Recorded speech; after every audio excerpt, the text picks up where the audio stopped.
Hey guys, I'm out here at Lumos. We put up some signage here on the building that we're putting together here, along with here in the street, to let the neighborhood know where they can get more information about the lease up, right?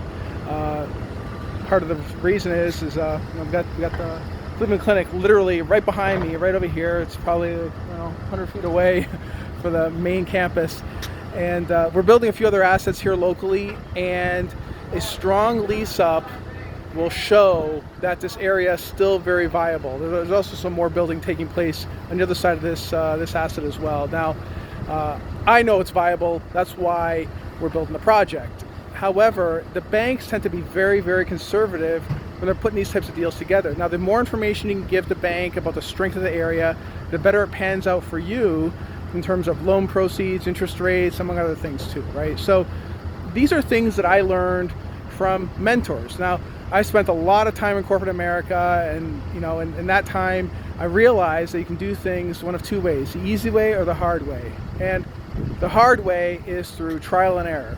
Sometimes you have to use trial and error, but you got to minimize that trial and error, because trials can be costly and errors can be fatal sometimes, depending on what it is that you're doing. Right now, as a species, we have different brains, right? Humans have a medial prefrontal cortex right here in the front, and that allows us to project into the future and predict outcomes. This gives us a huge advantage over other organisms on the planet. Now, let's say you have a 6-year-old child, and you can tell them, hey, don't run out in the street because you'll get hurt. Now, you can possibly explain the potential outcome to a child, and they'll probably listen, but you can't do that with a dog or a horse or a cat or whatever, because they don't have that medial prefrontal cortex. The animals, if it's not in their instinct, they'll run out in the street, possibly get hit by a car, and they'll get hurt. They may learn something, but there's going to come with a lot of pain, and that pain also manifests itself for us humans too. Sometimes when we make mistakes, you get some pain, right? Now, the easy way is to learn from others.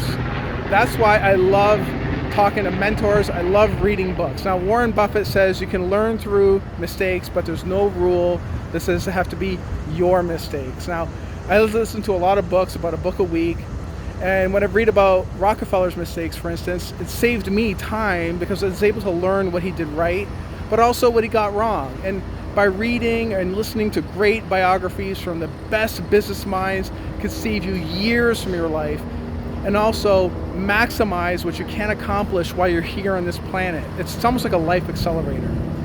So if you follow the show, the Bulletproof Cash Flow show, you may hear me saying, I'm running out of time. I say that a lot. It's not because I'm sick or I have any type of ailment or anything else like that. It's because I'm thinking about maximizing my impact on this planet.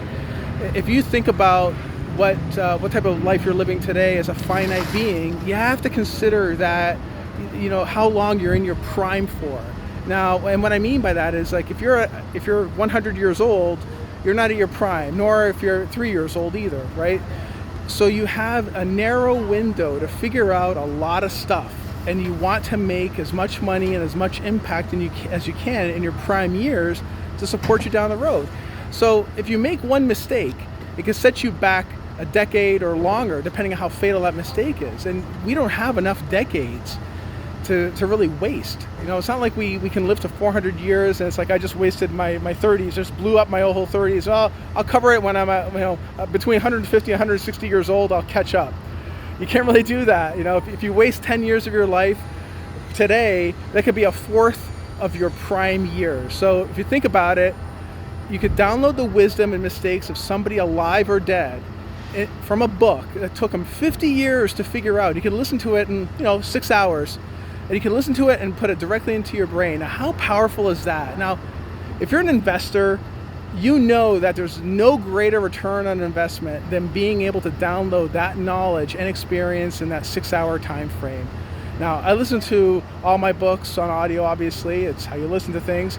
When I was growing up, access to books was somewhat limited compared to what it is today. Now you can literally check out a book from a library, check out an author on YouTube, for instance, download the book for free from the library. You don't have to even travel. So, here, listen, I guess what I'm saying is leaders are readers. I know it sounds cliche, but it's true. You got to maximize your time here by learning from the mistakes of others. Anyway, be the change you want to be. Commit to continual knowledge. Have a great day out there, guys. Just want to share that with you, and I'll catch you guys soon. All right, take care.